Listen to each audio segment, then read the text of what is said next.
The MVP list stands for the Motives and Values Power List. It's also a play on words for most valuable player. These are the things we want to remember. Our buyer is only half listening to us because they are worrying about these things. They're thinking, how easy are they making it to work with me? How do I feel literally about the insurance related to this, right? What assurance and insurance do I have that this is going to be successful? How long is this going to provide for me? How's my image going to be after buying this product or service? These are all the things people worry about. And so because we know these things are true, we try to work them backwards. We reverse engineer them into our marketing so that we address them and say, you're going to be so pleased when you see that X. And other people have wanted this and found this to be their transformation. You can literally use these words in this. All of this comes up to what questions do we ask to get people to share some of this with us? Because the more they share and the more they talk on the call, the more successful they're going to feel the call is, because we don't want to be pretending like I was taught to sell in the early 90s where we had a PowerPoint and we would say, well, I'll go through my deck with you and then let me know what questions you have. Nobody wants to sit through that. That's the sort of thing that they expect to see on a website. But when they get on a call with a person this day and age, they want to talk about their final questions and they want to have more specific questions. Okay, so knowing that, it raises the burden for us to ask really good qualifying questions, because we have to qualify, especially in situations where other people are influencing the decision and we're not selling to only one person. So you might have an economic buyer who actually signs off on something, but someone else reviews the process with you. You might have people behind the scenes who sit in on the call or don't sit in on the call, who are also literally whispering in that person's ear saying, I like this, I don't like this. So every situation is different. And every person that's involved has their own set of motivations, which is why we want to get as many of the right people in those conversations as early as possible so that we're not surprised. All right. So remember that being a great question asker, it takes skill. And you need to find the words that sound like they're natural for you. They feel authentic to you, but you got to find out these things that we're going to talk about with the magic topics. That is, what are they going to do if they don't work with me? That is the way I would frame competition.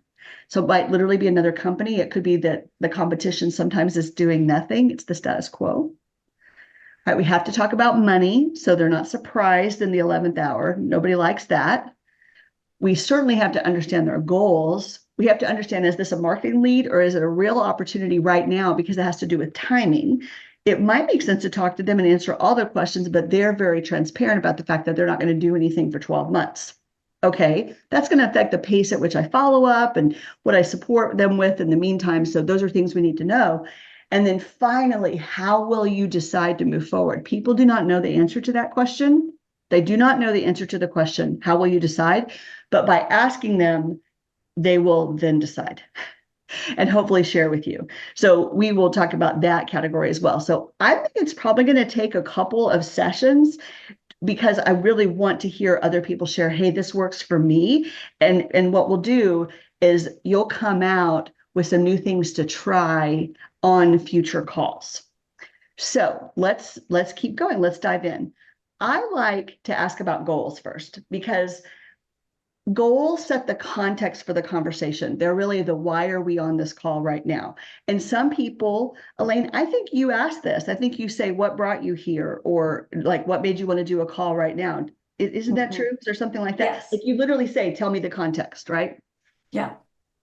Yeah, Yeah. because we You want to say, know, I mean, because something drove it.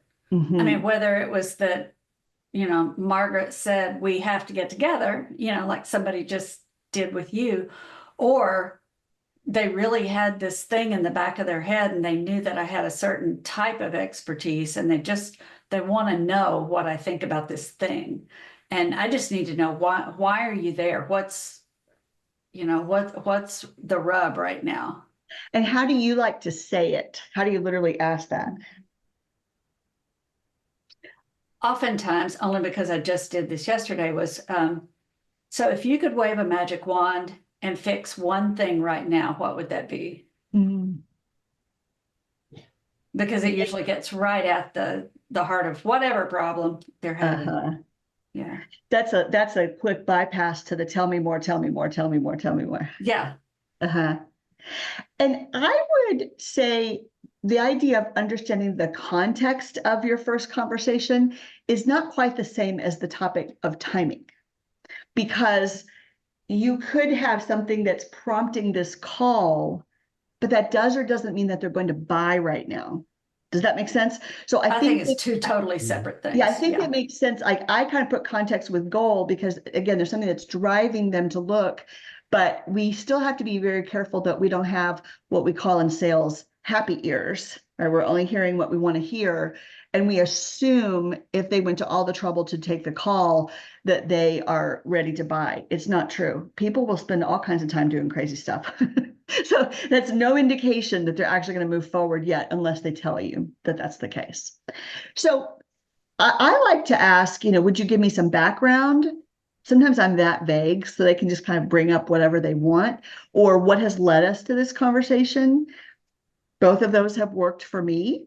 I also have seen people use what's not getting done, where you need some help, a little bit different version of what Elaine said. I've also said, what are you hoping to have someone do for you? And I've also said, what happens if you don't hire someone to help you with these things? You kind of want to get a sense of the stakes. That's starting to get to why now, which kind of naturally segues to timing.